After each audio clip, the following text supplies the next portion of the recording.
Salut Raboteurs, bienvenue dans cette nouvelle vidéo. Alors cette vidéo sera un hors-série. Comme je vous en avais parlé il y a quelques semaines, je vais me lancer à la soudure sur un an. J'ai un objectif, c'est apprendre à souder pendant un an. La première vidéo, c'est tout de suite. On va aller chercher du matériel. C'est le premier partenaire. Le premier partenaire, c'est JPS qui a bien voulu me faire confiance et en même temps participer à cette aventure. JPS, qu'est-ce que c'est? C'est une entreprise qui fabrique des tables de soudure. Donc je vous emmène avec moi, pardon. À tout de suite. Voilà, je suis bien arrivé. On est chez JPS. Regarde. Allez, je t'emmène.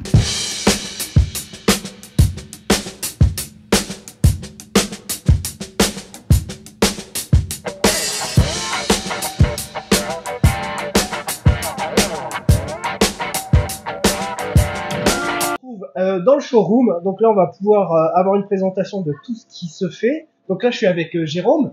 Donc Jérôme, c'est le président, directeur, le gérant, de l'entreprise JPS. Alors est-ce que tu peux nous présenter l'entreprise? Qu'est-ce que c'est? Qu'est-ce que tu fais au sein de l'entreprise? L'entreprise, donc entreprise JPS, on existe depuis 2013 exactement, donc ça fait 10 ans. Ouais.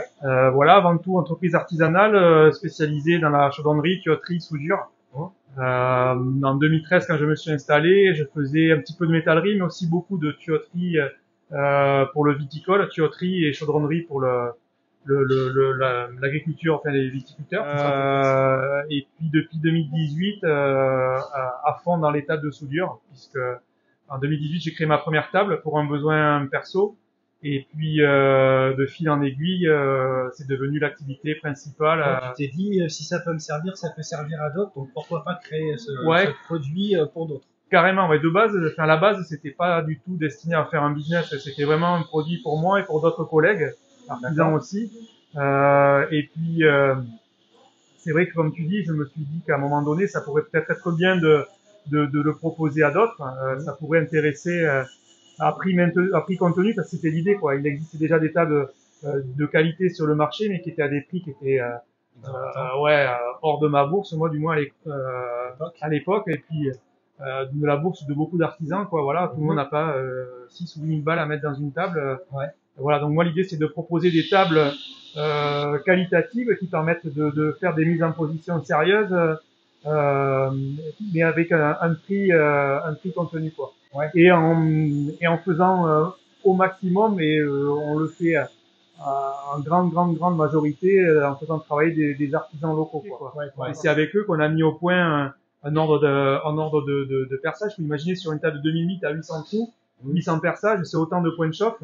On va la prendre à personne. Autant de chances que ça se voile, que ça se voilà, Et je précise bien quand même que JPS, c'est une entreprise française et au maximum, ils essayent de travailler avec des entreprises locales. Donc là, de ce qu'on a pu en discuter en off, tous tes fournisseurs, la grande majorité, ils seront sur le bassin de la Gironde. Ouais, Bordeaux, quoi. Ouais, bassin de la Gironde, sud Gironde même. Donc là, ici, par exemple, donc là, on a une table qui fait 1 mètre par 1 mètre. Ouais. Hein. Il existe plusieurs tailles, il en existe 5. Il en existe 5, ouais. La plus petite qui fait 500 par 1000, qui est une table mobile. Alors, mobile, toute proportion gardée, un homme seul peut la porter, ça fait quand même 47 kilos. Ouais. Parce qu'il faut quand même qu'on conserve cette rigidité, cette planalité. Donc, voilà, elle a une structure qui est un petit peu moins haute. Ouais. Le flanc fait que 100 mm. Le plateau ne fait que 500 par 1000, mais voilà, elle reste portable. On la propose sous 2 versions. Version portable, comme je viens de dire, avec des poignées. Ou alors une version sur chariot mobile qui peut se replier, qu'on peut charger, qu'une personne seule peut charger dans un coffre. Donc c'est plus destiné à faire plus sur chantier. La table mobile on l'a conçue pour ça, pour pouvoir l'amener sur chantier. On met table dans un camion, on va chez le client, on fait ce qu'on a à faire. On fait notre taf, on peut éventuellement débaucher le soir en laissant les pièces bridées dessus, la plier. Comme tout est bloqué, on la met dans un coin et puis on reprend le lendemain, on la déplie. Rien à bouger, donc voilà. Ça, ou alors table d'appoint dans un atelier de maintenance, pour un service maintenance par exemple, qui a besoin d'aller d'un boulot de l'usine, ils s'emballent leur table, ils peuvent s'installer où ils veulent, quoi. Il y a d'autres formats après, pour répondre à ta question. 1000 par 1000 comme il y a là, on a 1500 par 1000, 2000 1000, et la plus grande qui fait 2500 par 1250. là on est sur des tables qui sont plutôt pour les grosses entreprises qui vont faire des gros projets en termes de dimension. Ouais, voilà, ouais, ou des artisans, voilà, qui travaillent sur des gros, Des grandes longueurs. des grandes longueurs, des grandes dimensions, voilà, ouais. Après, on peut faire des surfaces composées aussi, on le propose beaucoup. Ouais, ça veut dire que une table de 1000 peut être additionnée à une 2500 par 1000, c'est ça? Ouais, voilà. On peut les jumeler. On peut Il y a des connecteurs qui permettent. Mais en fait, le connecteur,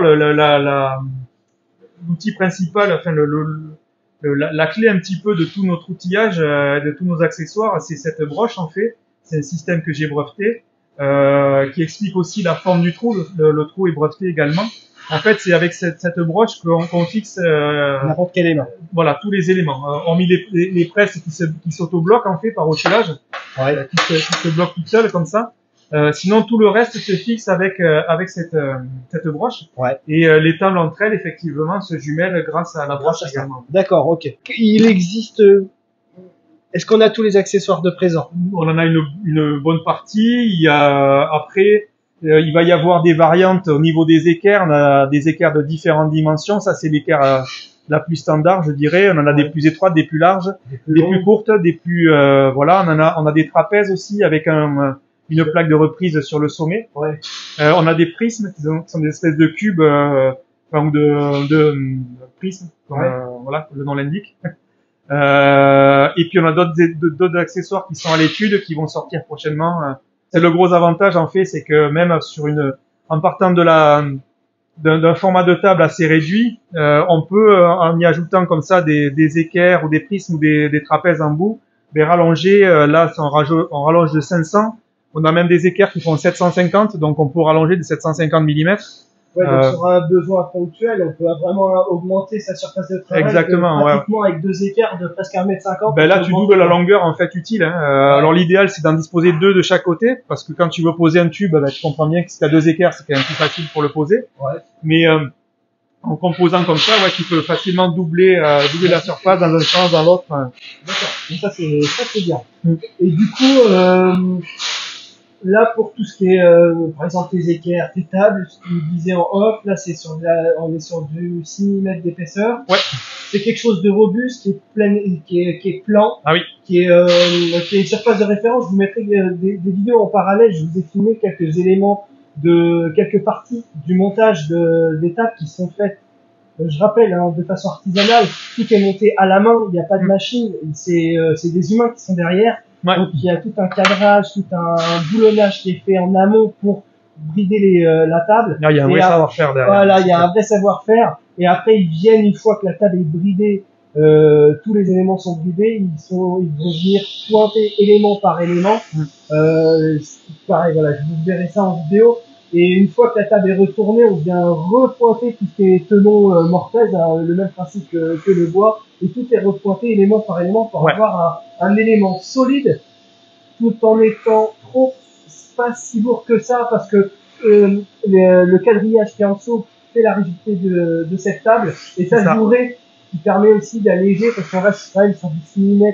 Si tout était plein, on serait sur un poids qui serait quand même assez lourd, même si on a besoin d'avoir du poids et ce côté robuste quand on va... Parce qu'on a besoin surtout, au-delà, c'est pas forcément du poids dont on a besoin, c'est de la rigidité, quoi. Ouais. Alors, on a parlé du coup, il y a 5 tailles différentes, mais il y a 2 modèles de tables différentes. Vous parlez de la table standard, et là, le modèle qu'on a devant nous, là, c'est le modèle Easy. C'est une gamme qu'on vient de lancer, qu'on va lancer officiellement au mois de janvier 2024. D'accord. Voilà, c'est une table en fait qui reprend exactement les dimensions des tables de soudure JPS classiques, sauf qu'en fait on a un matériau qui est différent sur l'enveloppe extérieure, c'est-à-dire qu'on travaille sur du Hardock 509. C'est un acier suédois que beaucoup de chaudronniers connaissent. C'est des aciers qui sont utilisés entre autres pour fabriquer des godets de pelle, des godets de pelle mécaniques là. Ouais. Voilà, ils fabriquent ça, ils fabriquent des bennes aussi pour le transport de roches, des trucs comme ça. Donc c'est des aciers et qui tolèrent énormément la friction, voilà, la torsion, les chocs. Très résistants au choc, à la torsion. Enfin, leurs deux grosses qualités, ce sont résistance au choc et à l'abrasion. Ouais. Donc on vient venir frotter une pièce sur la table, là, elle va résister, va pas creuser le métal. Ça va pas creuser le métal. Ça, comment dire? Ça va le rayer. Ça va faire des micro-rayures, mais ça va pas faire de sillon, en fait. Ouais. Voilà. Donc, ça va pas jouer avec le temps sur la planéité de la table. Non. Contrairement Non. peut-être à d'autres tables sur un matériau moins résistant. Même, ça c'est déjà vrai sur la table, sur nos tables standards. Hein. La structure fait que si tu frottes une pièce, tu vas pas altérer la géométrie de la table. Si tu veux. Oui. D'accord. Tu vas rendre la surface. Oui. Je parle de grosses pièces. Attention. Ouais. Pour les travaux de métallerie, les tables standards, il y a pas de contre-indication, je dirais. La gamme Eevee, elle se destine vraiment à des travaux de chaudronnerie lourdes, Pièces lourdes, moyennes voire mi-lourdes. Partout, il y a du choc et du frottement, mais du choc, du frottement relativement intense, quoi. Ouais. Un exemple, la fabrication de machines de travaux publics. On a besoin de réparer ne serait-ce qu'un godet, on vient avec la pelle, on pose le godet, Tu peux le faire sur une table standard, mais faut pas s'amuser arriver avec un pont roulant avec une pièce qui fait 800 kg et boum, tu la poses comme un sourd. Tu vas le faire, mais bon, c'est pas la table, le matériau n'est pas destiné à ça. Là, par contre, là tu peux quoi. Là, tu peux le shooter. On a fait une vidéo qu'on diffusera bientôt où on a fait tomber dessus un moteur de voiture. Ouais. On l'a fait tomber de 2 mètres de haut. La table a pas bougé. Ah, elle a pas bougé, non. Le moteur, ouais, ça faisait mal pour le moteur. C'est un moteur normalement qui est destiné à la MEP. Ouais. On l'a fait 2 prises, ça me faisait chier. Ouais. J'en ai eu ça comme truc lourd. Au moins, c'est un bon test pour. Voilà. Ça a fait un petit crash test. Vous le verrez dans la vidéo. On a fait tomber une espèce de gros fagot de tube. Alors là, on était encore plus haut parce qu'on s'est foutu au plus haut de notre pont roulant. Ouais. J'étais moi avec une perche. On avait mis ça avec des liens, tu sais, en plastique là. Ouais. Puis avec une perche avec un cutter pour couper le truc, pour que ça tombe tout d'un coup sur la table, ça fait un boucan d'enfer, et la table a été nickel quoi. Oui. Voilà, c'est vraiment destiné, bon là c'est des cas, comment dire, c'est un peu extrême, un peu cinéma, tu vois, mais ça en dit quand même long sur la résistance du matériau. Ça montre quand même, c'est le principe. Donc ça, début 2024? Ouais. Espéré ou c'est sûr? Ah non, c'est sûr. C'est sûr. Moi j'ai déjà commandé j'ai passé ma commande matière, D'accord. On a déjà une bonne partie de l'atelier donc qui est équipé sur la gamme Eevee parce que comme à chaque fois avant de lancer on teste sur notre propre production. Ouais. Et puis voilà, non c'est dans les starts. D'accord. Voilà. Bon, ça, on va lancer ça et on va aussi lancer la gamme inox. On va proposer une gamme inox. Donc une troisième gamme. Troisième gamme 100% inox. Alors là, ça sera peut-être plus sur second trimestre 2024. D'accord. J'ai une question qui me vient. Demain, on veut acheter des tables JPS. On fait comment pour acheter des tables JPS? Est-ce qu'on en trouve partout? Est-ce qu'on passe que par toi? Est-ce que tu as un réseau de revendeurs? Alors, on a quelques revendeurs sur le territoire. Ouais. Voilà, vous pouvez très bien les gens qui sont intéressés peuvent très bien aller les rencontrer. On a un site boutique sur internet et surtout on est joignable.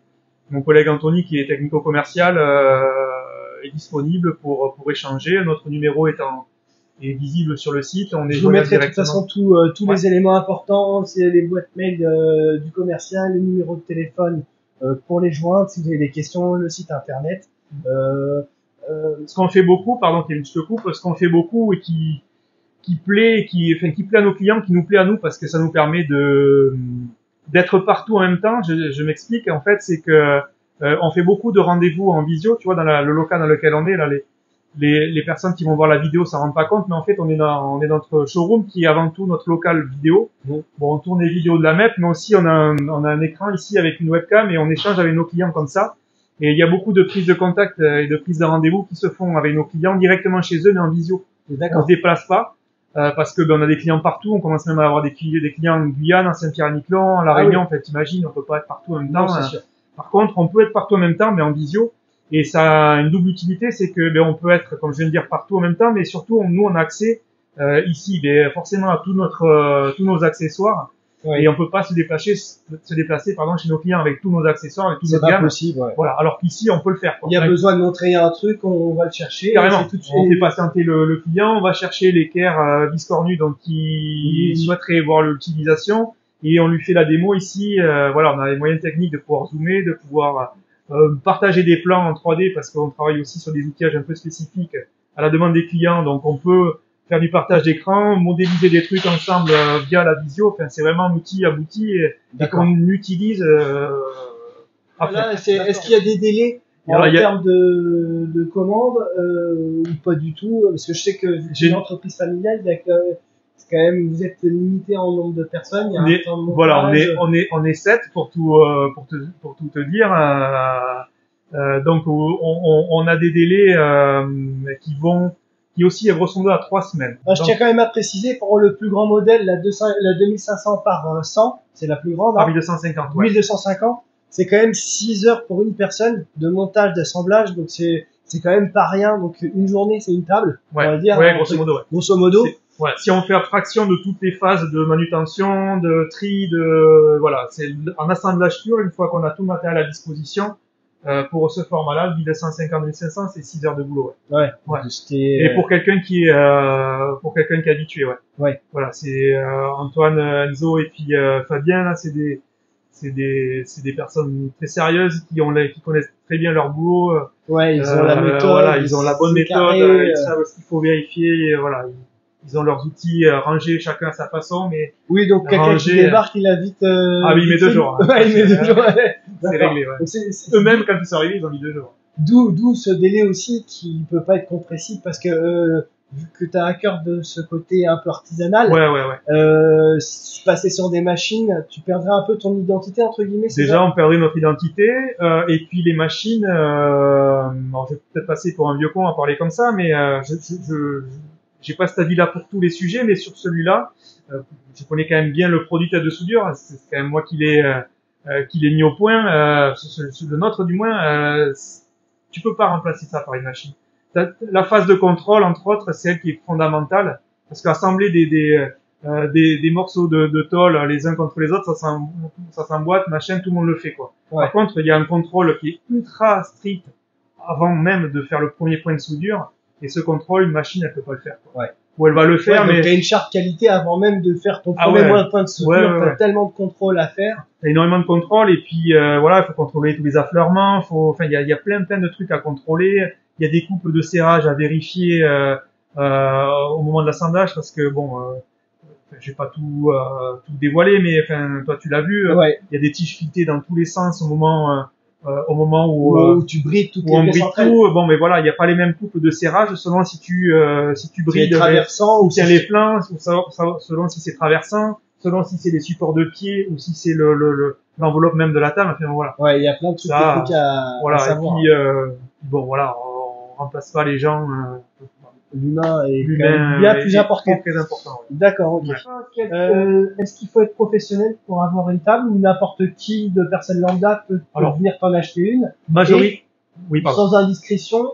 Par exemple, pour le petit modèle qui peut être utilisé pour des personnes lambda qui veulent se mettre à la soudure, combien coûte une table? Ouais. Alors, la majeure partie de nos clients sont des professionnels, quand même. Ouais. Voilà, parce que même si on est à cœur de maintenir un niveau de prix relativement bas, ça reste quand même un investissement, un achat dans une table de soudure. Monsieur lambda, pour faire sa bricole de maison, je dirais, ou de rénovation, n'a pas forcément le budget à mettre 1500, 2000 euros dans une table de soudure. Ouais. Il y en a, hein, mais ça reste majoritairement des professionnels quand même qui investissent dans ce genre dans nos produits. La plus petite table coûte 700 euros, la 500 par 1000. Ce qui est relativement abordable pour la qualité, en tout cas de ce que moi j'en vois et de la qualité de ce que vous me proposez. Je trouve que c'est... Même si ça reste un budget, je pense que ça peut toucher, même si toi, ton cœur de cible, c'est quand même des professionnels. Je pense qu'il y a quand même des gens il y en a beaucoup qui soudent, mais qui soudent, ils ont un établi en bois, ils vont poser une plaque en acier et puis ils vont souder. Et peut-être enfin moi je pense qu'il y en a qui veulent travailler avec du bon matériel et je pense que 700 euros, contrairement par exemple moi qui travaille le bois, une machine ça va me coûter 1500 ou 2000 balles. Donc des fois une table, c'est c'est un accessoire du soudeur, donc c'est important. Donc c'est pas si onéreux, je trouve. En tout cas pour le petit modèle, c'est mon avis. Ben écoute, je partage ton avis, d'autant que l'expérience de souder avec une plaque en ferraille sur un sur 2 tréteaux, j'ai travaillé pendant peut-être 20 ans comme ça, donc je sais ce que c'est. Et honnêtement, c'est vrai qu'une fois que tu as goûté à ça, même si c'est un certain investissement, t'as pas envie de revenir à ton tréteau et à ta plaque en acier, quoi. Ouais. Et là où je te rejoins, c'est que c'est vrai que c'est de la même façon que dans ton métier, tu vas avoir une bonne scie circulaire, par exemple. Je pense que dans nos métiers, avoir un bon poste à souder et avoir une bonne table de soudure, c'est fondamental, quoi. Ouais. C'est des outils qui étaient oubliés dans les ateliers jusqu'à présent. On mettait beaucoup les accents sur le masque et sur le poste. Ouais. Et la table passait en second plan. Ça, c'était, voilà, c'est pas quelque chose qui était démocratisé, ça commence à le devenir. Je pense que c'est une bonne chose parce que c'est vraiment un outil, à mon sens, qui est indispensable. Et puis, ce qu'il faut pas oublier, c'est que elles sont lourdes, mais elles sont toutes sur roulette. Donc, elles sont déplaçables. Si on a un espace qui est assez réduit, on veut travailler en plein milieu de son atelier, on peut. Dès qu'on en a plus besoin, quand on veut faire autre chose, on peut la déplacer facilement. Donc il y a 2 roues directrices là, avec des freins et des roues fixes. Donc ça se déplace très facilement. Moi qui suis pas très musclé, j'ai envie de te dire, elle se déplace très facilement. Tiens, regarde, je vais juste montrer. Je défais les 2 freins. Et voilà, en fait, sans trop forcer, la table se déplace très facilement. Donc ça, c'est vraiment ce côté amovible. Il est bien. Ça permet une modularité dans un atelier. Exactement. Ça permet si on en a 2, de jumeler facilement les 2 jumeler. Alors, ce qu'on conseille quand même quand on veut les jumeler, c'est on propose sur option des patins d'appui qui viennent s'intercaler entre la platine de la roue et la platine du pied. D'accord. C'est des patins d'appui réglables qui permettent de parfaitement ajuster les 2 plateaux l'un à l'autre. D'accord. Parce que là, ces 2, si on les met côte à côte, ils ont une allez, à 1 millimètre ou 2, ils vont être à la même hauteur, mais à 1 millimètre ou 2, quoi. Ils vont pas être pile poil parce que le sol est pas parfaitement plan, parce que peut-être que, enfin, nos pieds, c'est pas peut-être que la gomme des roues est différente, parce qu'il y a des niveaux d'usure différents. Enfin, voilà, il y a plusieurs raisons qui font qu'on va pas être pilou. Ou même si on est bord à bord, on va pas être forcément parfaitement plan. Voilà. Donc on propose cette option dans le cas où nos clients veulent jumeler les tables entre elles. Et moyennant ça, là, on peut faire un réglage caviar. D'accord. Ok. Super.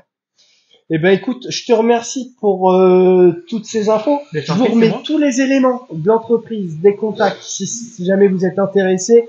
Est-ce qu'il y a en ce moment, par exemple, j'en sais rien, mais c'est une question, est-ce qu'il y a des promos en cours, par exemple? Alors il y a régulièrement des promos en cours. Là on en termine une pour en commencer une autre. Alors, il y a le Black Friday. Il y a le Black Friday. Donc, en toute franchise, Black Friday, moi j'étais pas trop fan. Bon, je me suis laissé plus ou moins convaincre. On s'est dit bon, on va voir si ça intéresse les gens d'avoir des promos comme ça flash.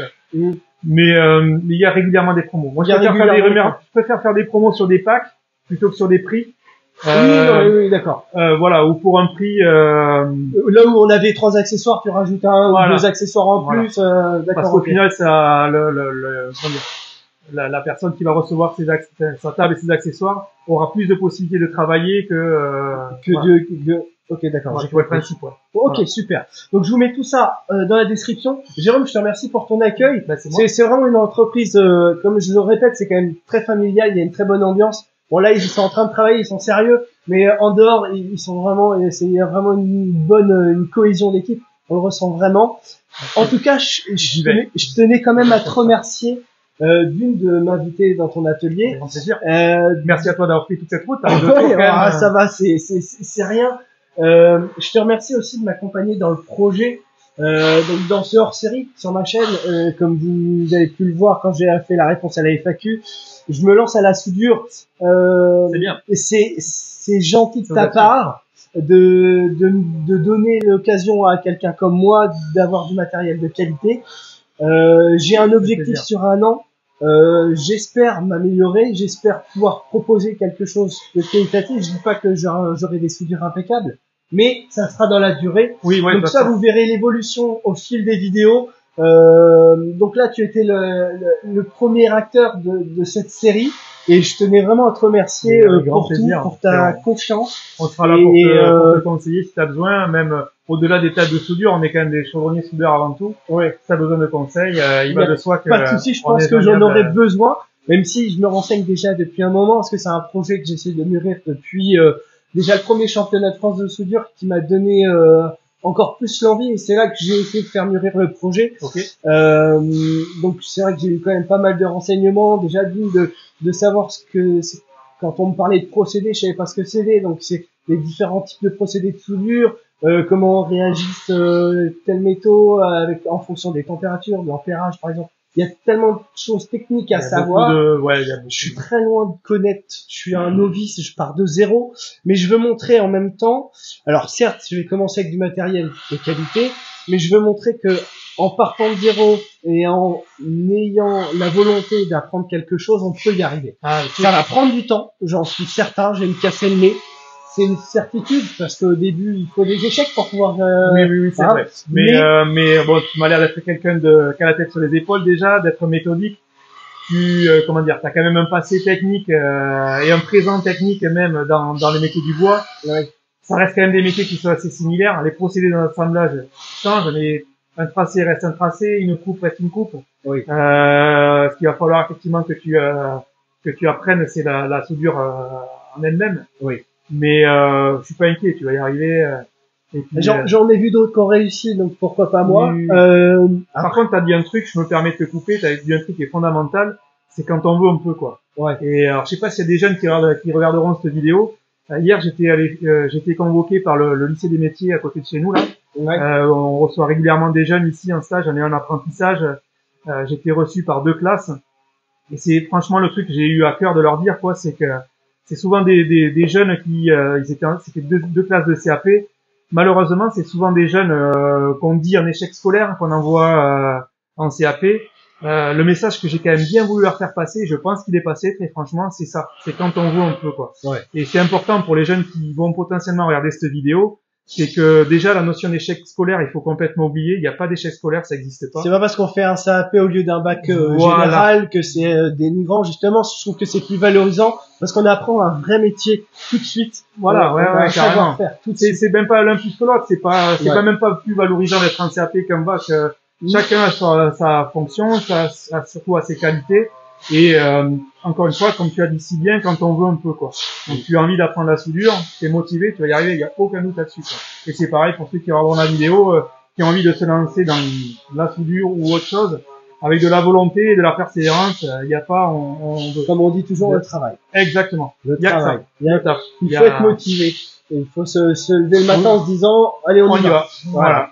Bon, bah, écoute, super. Je te remercie, en tout cas, pour le temps, parce que c'est quand même du temps que tu prends, c'est de l'investissement, donc, plaisir. je te remercie énormément. Bon, en tout cas, ce qu'on va faire, c'est qu'on va aller voir ce que tu m'as prévu, parce que je sais pas du tout ce que tu m'as prévu. Et puis je vous dis à bientôt. Je vous laisse avec ces quelques images de ce qu'il m'a préparé, et je vous dis à bientôt. Ciao. Bon, on se retrouve à l'atelier, la table est posée, je l'ai posée, donc on se retrouve le lendemain, non sans mal, parce que j'ai dû faire appel à un ami. Elle pèse quand même son poids, c'est à peu près 200 kilos, plus les accessoires qui étaient posés dessus, on était aux alentours de 250 kilos. Donc là c'est bon, elle est en place, elle est proche de l'atelier, de l'établi, donc ça c'est nickel. J'ai un petit désaffleur entre mon établi et la table, donc je vais essayer de trouver une solution au niveau des roulettes pour rehausser. Je vais sûrement faire des cales de façon à avoir un plan au niveau de mon établi et de la table de soudure. Donc comme ça me ferait un espace de travail largement suffisant pour les projets en tout cas que je vais faire. Et je voulais aussi vous parler justement des accessoires que j'ai pu recevoir de chez JPS, parce que à l'atelier on a discuté et j'en ai complètement oublié de vous filmer ce que j'avais reçu. Donc voilà, donc j'ai reçu déjà 2 équerres. Donc j'ai une équerre standard et une équerre avec un retour en haut qui permet de refaire un départ de soudure à 90 degrés. Donc ça c'est des équerres de 50. Il existe des plus longues, des plus courtes. Donc là ça c'est nickel. Et ça peut être mis sur le côté pour me refaire un petit retour si vraiment j'ai besoin. On a eu un petit jeu de petits bulldog qui viennent se mettre dans les petits trous pour caler les pièces. Ensuite, pour serrer ces pièces, on va retrouver des serre-joints à visser ou alors des serre-joints automatiques voilà, appliqués. Donc ça c'est super. J'ai reçu aussi du coup des butées plates pour venir presser des pièces, donc ça c'est plutôt pas mal. Donc là il y a plusieurs épaisseurs, il y a des grosses épaisseurs, donc là on est plus sur du 1 cm. Et là, j'ai les mêmes, mais en 5 mm. Donc ça, c'est super. Donc pour brider ces pièces, on a besoin de ces petits accessoires-là. Donc ça, c'est des accessoires que Jérôme a brevetés. Donc on vient faire un petit quart de rond et on vient visser. Et ça va venir brider la pièce. Voilà, c'est en place. Donc là, j'ai un petit jeu d'accessoires comme ça c'est top. On va retrouver aussi des petites équerres. Ça, c'est plutôt pas mal pour les petites pièces, évite d'utiliser les grosses pièces. On va retrouver un rapporteur d'angle. Enfin, pas un rapporteur, c'est un rapporteur d'angle. Permettre de faire des soudures d'angle. Donc j'ai encore un beau jeu de serre-joints. Et j'ai surtout demandé à Jérôme, parce que moi je suis pas un spécialiste de soudure, j'y connais strictement rien. Je lui ai demandé pour la table, pour la soudure, sachant que je vais souder principalement à l'électrode ou au fil fourré sans gaz. En tout cas pour l'instant c'est l'idée que je m'en fais, peut-être que je vais changer. Je lui ai dit que moi je vais avoir du graton. Est-ce qu'il y a un produit qui est super bien par rapport à sa table? Donc vu qu'il connaît sa table, il a un produit, il m'a conseillé, donc c'est Chevert, donc ça c'est nickel parce que j'ai déjà un compte pro là-bas. Donc je vais utiliser ce produit-là, conseillé par Jérôme. Il suffit d'en mettre un petit peu, d'essuyer, ça laisse une pellicule grasse. Et comme ça, tous les gratons, il m'a dit même une cale plate, on vient claquer, normalement ça accroche pas, donc il y a un petit entretien à avoir, mais ça c'est important pour entretenir son matériel. Ça de toute façon, on en parlera régulièrement au niveau de cette série sur l'apprentissage de la soudure, sur les entretiens, que ça soit de la table, du poste à souder, et, du masque, enfin voilà, de tout ça. Donc je remercie énormément encore une fois Jérôme pour tous ces accessoires qui me permettront, je pense, à ne pas être bloqué sur un projet en termes de bridage de pièces, donc ça c'est plutôt cool. La table qui fait 1 mètre par 1 mètre, on était parti sur le plus petit modèle, là on a le modèle un peu plus grand, franchement c'est génial. Un grand merci. N'oubliez pas, en description, je vous mets tout ce qui permet de contacter. Donc je vous mettrai l'adresse mail de Jérôme, l'adresse mail du commercial, ainsi que son numéro. Si jamais vous avez des questions sur Instagram, vous pouvez écrire directement sur les tables de soudure, les JPS sur Instagram. C'est Zoé qui s'occupe de tout ce qui est com. Elle vous répondra rapidement. Si jamais il y a un doute, elle vous enverra soit vers le commercial, soit vers Jérôme, et on vous apportera une réponse assez rapidement. En tout cas, je redis encore une fois merci à toute l'équipe, un superbe accueil. C'est vraiment une équipe très soudée. J'ai bien aimé en tout cas l'approche de l'entreprise. Et c'est pas parce que c'est un partenaire, hein. C'est vraiment le ressenti avant même de parler de ce que j'ai reçu, parce que je ne savais pas ce que je recevais, d'accord. Donc c'est vraiment ce que je dis, c'est ce que je pense, c'est vraiment l'accueil que j'ai eu, c'est vraiment top. Et puis ce qu'il y a quand même à préciser, ce qu'on l'a pas dit, c'est que tous les bords de chaque table qui est faite, ouais, c'est ça que j'avais oublié de dire, normalement c'était saillant. Et c'était un peu, ça pouvait blesser. Donc moi j'ai la nouvelle génération de tables où j'ai un quart de rond qui a été fait tout autour. Donc du coup c'est moins agressif. Donc c'est la première table. Je vais en faire des retours par rapport à ça, mais je pense que à prime abord comme ça, c'est super bien. En tout cas, si cette vidéo vous a plu, n'oubliez pas de vous abonner. Si la soudure ça vous intéresse, justement, activez la cloche des notifications. Je vais essayer de sortir une vidéo à 2 par mois sur 1 an sur mon apprentissage de soudure. On verra plein de choses, on verra beaucoup d'échecs, je pense. Sur l'apprentissage, il y a toujours plein de choses à faire. Et puis voilà, donc je vous dis à bientôt.